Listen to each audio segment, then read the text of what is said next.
todos já devem estar cientes que no dia 28 de outubro, mês passado, foi publicada a nova norma de sondagem, a NBR 6484, que trata justamente do ensaio de sondagem, a questão de execução, procedimentos, equipamentos. E esse vídeo vai tratar justamente as principais modificações em relação à norma anterior, cuja versão era 2001. Então vamos lá conferir as principais alterações. Bom, então vamos entender as principais modificações da NBR 6484 com a versão de 2020 em relação à penúltima versão de 2001. Então veja que a data de publicação é justamente 28 de outubro, alguns dias atrás, e o solo continua o mesmo nome, né, método de ensaio, e a gente vai entender as principais diferenças agora. Então a primeira coisa que eu quis trazer foi o sumário da versão anterior, que no caso é esse à direita, a versão de 2001, e esse à esquerda é a versão aí de 2020. Então a gente tem aí mudanças significativas nos tópicos. E a principal mudança aqui em relação aos tópicos é justamente a ideia do sistema de sondagem mecanizado. Tá? Até então, se falava somente no sistema de sondagem manual e a padronização. Agora a norma ela traz isso já no escopo, no seu escopo, na definição do escopo, que está relacionado ao sistema de sondagem manual e o sistema de sondagem mecanizado. Então a gente vai ter essas duas ideias a partir de agora. Bom, então primeiramente falando do escopo da norma, e eu só quis trazer que o escopo continua o mesmo, com a diferença desse item aqui entre parênteses, quando ocorrer, porque na norma de 2001 havia somente a indicação da posição do nível de água, mas não tinha isso em parênteses, que é quando ocorrer, porque existem casos que não se encontra o nível d'água. Então a finalidade do SPT continua sendo a determinar os tipos de solo e suas respectivas profundidades, e a indicação da posição do nível d'água, mas quando ocorrer. Tá? E também a questão do índice de resistência à penetração a cada metro, que já é ciente aí em relação a 2001 e continua sendo isso. Bom, quanto aos tópicos, ou melhor, conceitos existentes no item 3, ela trouxe dois novos conceitos, que é justamente a ideia do sistema de sondagem manual e o sistema de sondagem mecanizado. Então, o manual, o amostrador é cravado com o uso de martelo elevado manualmente, no qual o operário puxa um cabo, né, e solta a uma altura de 75 centímetros com um peso do martelo de 65 quilos. Então isso vai trazer a energia do ensaio. Quando a gente está relacionado ao sistema de sondagem mecanizado, a diferença é que o amostrador é cravado no solo com o uso do martelo. Então a própria norma já considera que pode haver diferenças entre ambos, certo? E teoricamente, ou melhor, na prática mesmo, esse sistema de sondagem mecanizado tem uma confiabilidade melhor, né? Justamente devido a retirar a parte do operador em realizar o levante desse cabo, né? Então esses foram os dois sistemas. Bom, então no item 4, que é justamente sobre o princípio, ela trouxe esse segundo parágrafo, que é o principal. Então, para a definição desses resultados, esta norma incorpora dois sistemas. Então, essa nova norma de sondagem incorpora dois tipos de sistemas, o sistema manual e o sistema mecanizado, anteriormente caracterizado no tópico de conceitos. Então, ela já mesmo fala, né, que os dois sistemas não necessariamente fornecerão os mesmos resultados do índice de resistência. Okay? Bom, então, só para deixar claro, tudo que eu falar agora vai ser relacionado ao sistema manual. Tá? O tópico de sistema mecanizado não detalhei, embora ele é muito semelhante ao sistema manual, mas como o mais usual ainda é o sistema manual, eu detalhei para não ficar tão longo o vídeo, o sistema manual. Tá?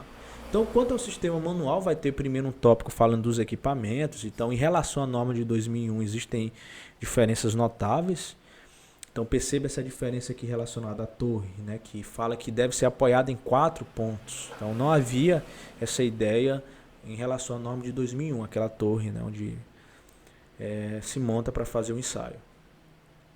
Só mostrando aqui a ideia da torre, do tópico de torre da norma de 2001, veja como era descrito, né, esse equipamento. Agora é descrito desse formato. Também, para outro exemplo, a questão do trado concha. Então veja que o trado concha deve ter agora em diâmetro compatível com o tubo de revestimento.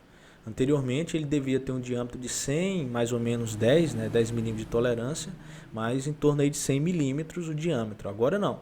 Agora ele deve ser compatível com o tubo de revestimento. E por aí vai. Eu não detalhei todos os equipamentos, mas existem alguns equipamentos com essas modificações simples, mas que são modificações aí importantes. Aqui está a alocação do furo, tá? Foi incluído esse parágrafo no qual a alocação do furo de sondagem em planta deve ser fornecida pelo contratante. Nesta planta deve constar o nível de referência, a cota georreferenciada. No caso de não haver, né, essa falta de dados de referência de nível, pode-se utilizar um RN arbitrário, como guia, calçada, etc. Então, esse parágrafo não havia nesse item. Foi trazido justamente essa ideia de fornecida pelo contratante. Então, você vai ver muito agora nessa nova norma. Bom, então outra ideia que também foi trazida, na verdade não foi nenhuma mudança, né? Só foi uma reordenação. Porque agora, no item 5.2.2, né, que se remete ao 6.2.2 da norma de 2001, afirma que nas operações subsequentes de perfuração, intercaladas de ensaio e amostragem, deve ser utilizado trado helicoidal até atingir o nível d'água. E também quando o avanço da perfuração com o emprego do trado helicoidal for inferior a 50 milímetros após 10 minutos de operação. Então, neste caso, se houver isso, né, o método de perfuração por circulação de água deverá ser utilizado, né, que é um método chamado aí de lavagem. Na norma de 2001 não havia isso nesse tópico, na verdade havia no tópico de 6.2.4, né, separado. Então a norma reordenou e colocou em um único tópico tudo isso. Então você vai ver também esses tipos de modificações, que é a ideia de colocar, reorganizar os tópicos e por aí vai. No item 5.2.2.6, afirma que a atenção especial deve ser dada para não se descer o tubo do revestimento à profundidade além do comprimento perfurado. Então essa ideia também foi reforçada aqui nessa norma. Quanto ao tubo de revestimento, também teve uma diferença em relação à norma de 2001, no qual, na norma de 2001, o tubo de revestimento deve ficar distante de no mínimo 50 centímetros do fundo do furo.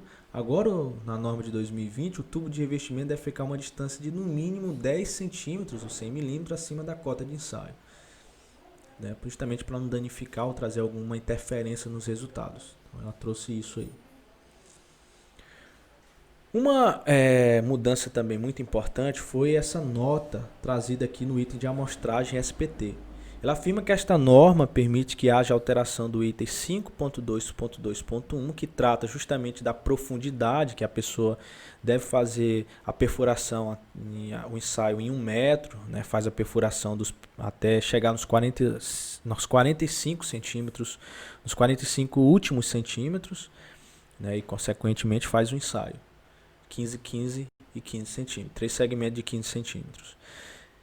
Então, e também relacionado a essa ideia de trazer uma amostra a cada 1 metro de profundidade, agora permite-se que haja alteração desses dois itens, que antes não se permitia. Se o documento técnico que for fornecido pelo contratante afirmar, né, essa mudança e ser pertinente.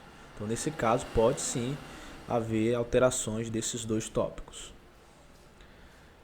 Outra ideia que foi trazida e eu achei também bem interessante, a representabilidade de quando determinados equipamentos, só com o peso próprio dele, fazer a penetração no solo. Então, por exemplo, aqui no início, caso a haste se movimente apenas com o peso próprio da composição de cravação, então a pessoa faz a composição de cravação, antes de apoiar o martelo, já há uma penetração, então essa penetração deverá ser representada com essa relação, ou seja, peso da haste dividido pelo centímetro penetrado.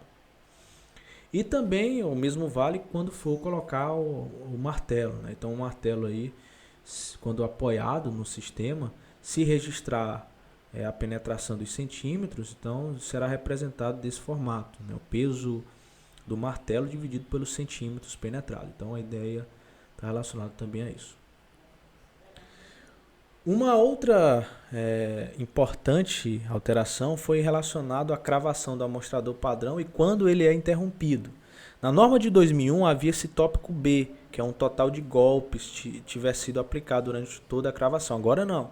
Agora só está os dois, somente o item A e o item C, né? Então foi retirado esse item B. Então essa foi também uma das principais modificações.